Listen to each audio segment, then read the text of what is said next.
students, today we are learn about relationship between zeros and coefficient of a polynomial. First, linear polynomial. The standard form of linear polynomial px equals to ax plus b, where a not equals to 0. Here x is a variable and b is the constant term. Now 0 of the polynomial equals to minus b upon a.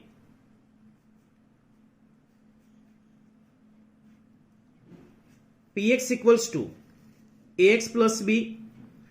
If we take px equals to 0, then ax plus b equals to also 0. Now ax equals to minus b, then x equals to minus b upon a. Next, quadratic polynomials. In the quadratic polynomials, standard form px equals to ax square plus bx plus c, where a not equals to 0, c equals to constant terms. Let alpha and beta are the zeros.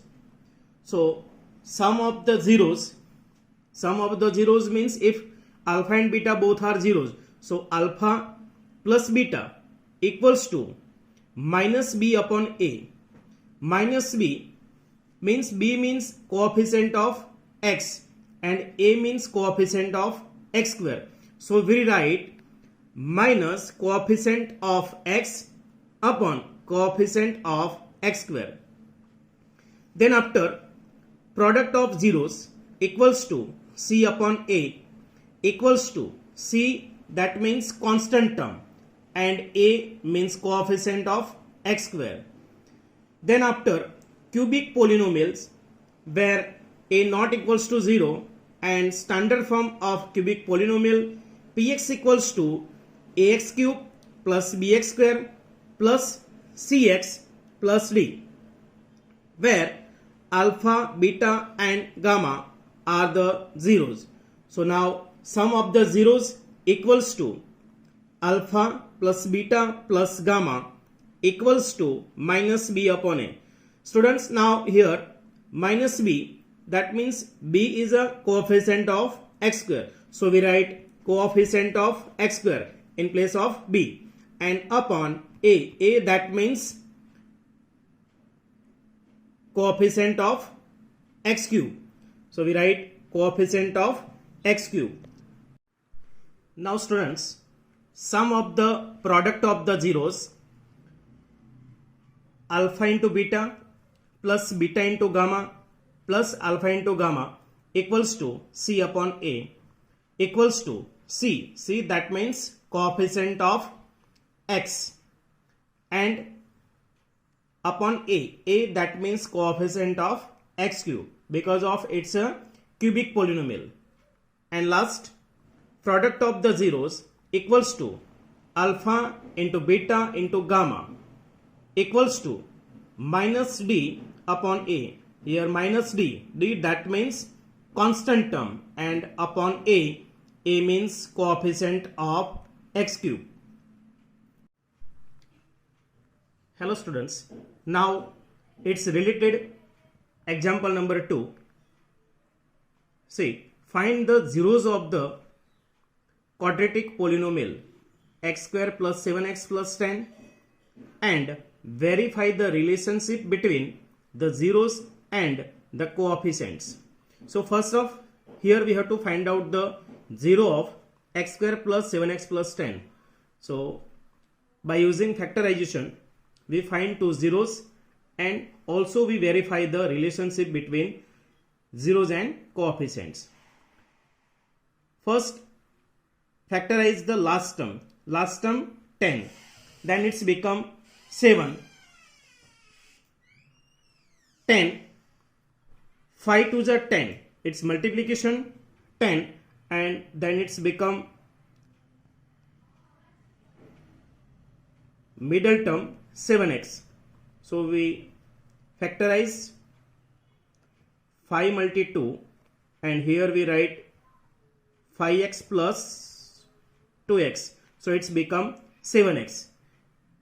Here we write first term x square plus factors of 7x, 5x plus 2x, and last term 10. Now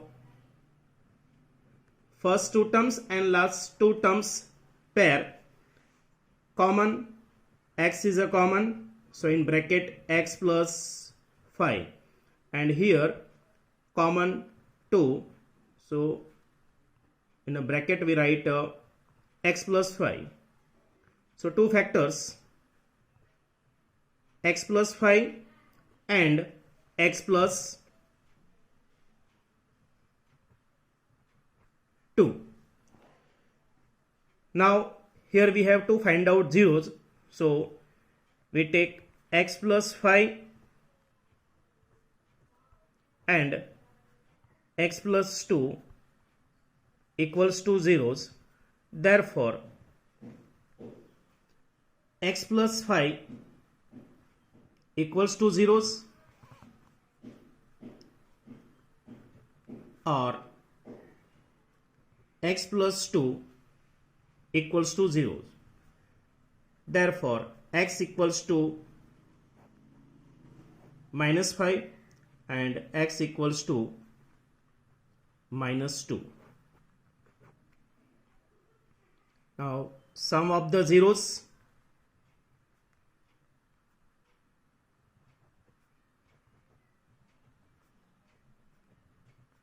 equals to sum of the zeros means two zeros here, minus 5 and minus 2. So we write minus 5 plus minus 2 equals to minus 7, by with using its formula, sum of zeros minus b upon a, minus b, that means it's compared with the standard form of quadratic polynomial, px equals to ax square plus bx plus c. So b that means coefficient of x,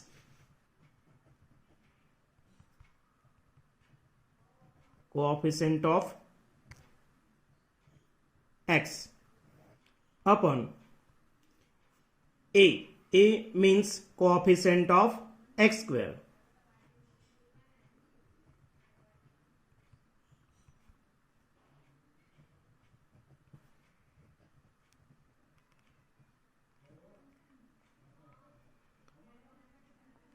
Then after product of zeros,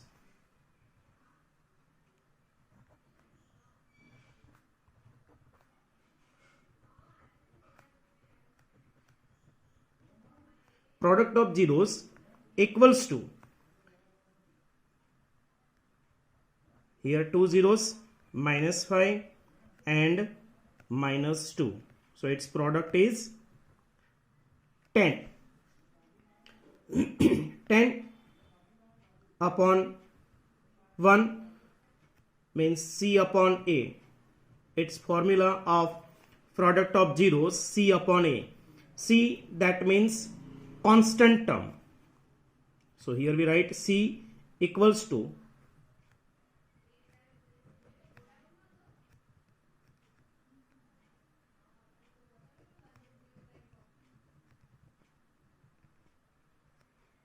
upon a means coefficient of x square.